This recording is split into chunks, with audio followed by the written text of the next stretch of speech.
আসসালামু আলাইকুম রহমতুল্লাহ, আল্লাহ হাফিজ। আসসালামু আলাইকুম রহমতুল্লাহ। এই গাড়িটা আমাদের যে গিয়ার বক্সটা ছিল এটা আমাদের খোলা শেষ, যেটা আপনারা ইতিমধ্যে এটা দেখতেছেন যে সাধারণত এখানে এই গিয়ার বক্সটা সেট করা থাকে। তো আমাদের গিয়ার বক্সটা হলো এইখানে রাখা আছে। তো আমরা এটাকে খুলে ফেলছি। এটা আমি আপনাদেরকে স্মেলটা বুঝাইতে পারতেছি না, যদিও এটার খুব জ্বলা স্মেল আসতেছে আর হিউজ পরিমাণে এটা হিট হয়েছে। হ্যাঁ, এটার হিউজ পরিমাণে টেম্পারেচার আছে এই মুহূর্তে, কিন্তু এটা আগেও রিপেয়ার করা হয়েছে। আপনারা জানেন যে আমি আপনাদেরকে আগেও বলছি যে এটা গিয়ার বক্সটা রিপেয়ার করা গিয়ার বক্স।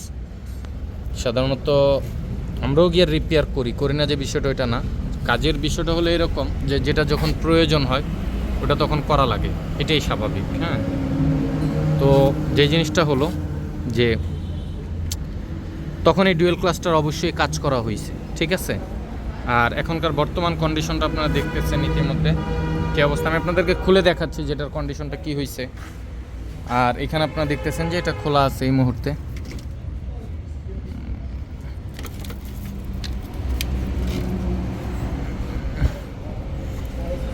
তো বস 12 নম্বরটা দিয়ে আগে এটা খুলেন, এগুলো খুলেন।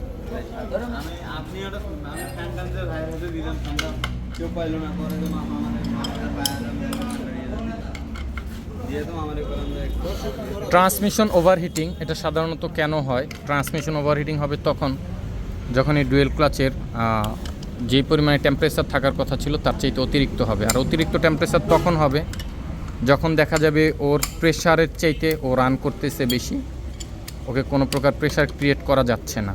হ্যাঁ, তখন অতিরিক্ত আপনার টেম্পারেচার হবে কিংবা হিট হবে, এটাই স্বাভাবিক। ওভারহিট বলে থাকি আমরা যেটাকে। ট্রান্সমিশন ওভারহিটের সিগন্যালটা আমি আপনাদেরকে ইতিমধ্যে দেখাইছি যে ওইটা কীরকম।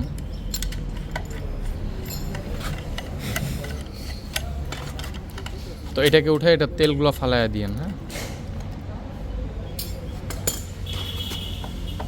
সোজা করে উঠে ফেলো।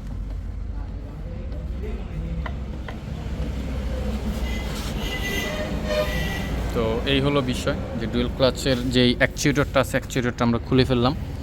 এখানে আরও 4টা বোল্ট আছে, এই 4টা বোল্ট খুলবো। একটা ইট লাগবে, একটা কাঠ না ছিল এখানে।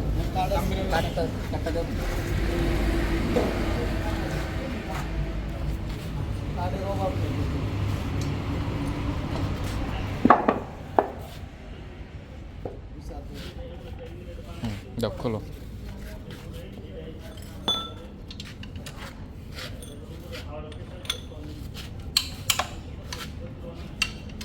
নিচে এই বরাবর কর্নারে। হ্যাঁ,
দেখি ইয়ে করো,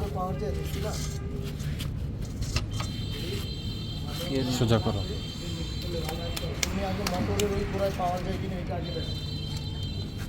তো এটা সাধারণত আগেও রিপেয়ার করা।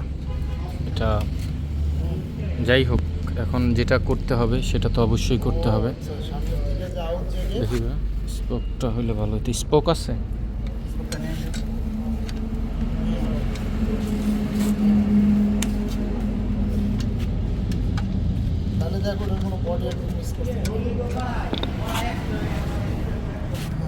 এই যে দেখেন বিয়ারিংও লিক করছে এটার।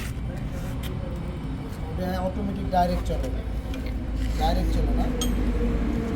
আচ্ছা, তুমি ওই জ্যাকগুলো আবার ভালো করে খুলো, মানে কানেক্টর জ্যাকগুলো খুলো।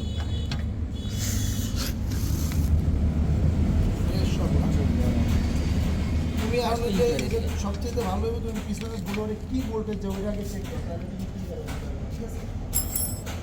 মোটর দিলে এটা কি নেগেটিভ থাকে কন্টিনিউ না পজিটিভ থাকে আসতেছে না কি মিস করতে দেবে, তাহলে ওই যে এটা পিছনের মোটর যে রিলে আছে না ব্লোরে, ওটাতে তাহলে নেগেটিভ ভোল্টেজটা পাস হচ্ছে না, এটা দেখি ভোল্টেজটা বাইরে ওটাকে চেক করো।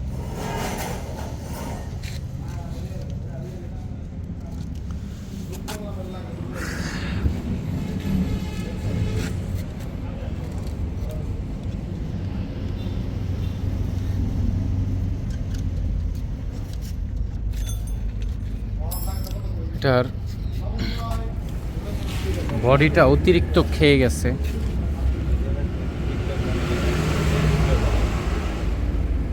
এটার মূলত বডিটা অতিরিক্ত খেয়ে গেছে আর বিয়ারিং লিক করছে। তো যাই হোক, এই হলো বিষয়। আর এইখানে হলো যেটা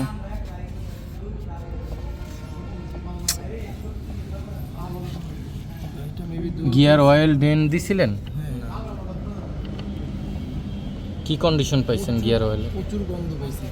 অয়েল কতটুকু বের হয়েছে? 1.5 লিটার বের হয়েছে।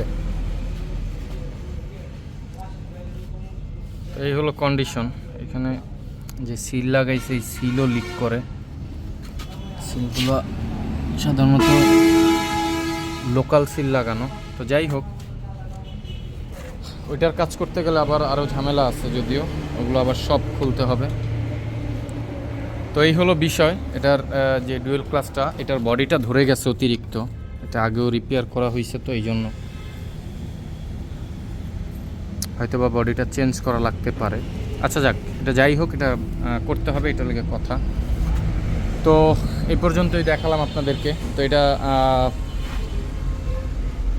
Second step maybe. তো এই পর্যন্ত সকলে ভালো থাকবেন, সুস্থ থাকবেন, সকলের জন্য দোয়া রাখবেন, এই কামনাই রাখবেন। আসসালামু আলাইকুম রহমতুল্লাহ, আল্লাহ হাফিজ।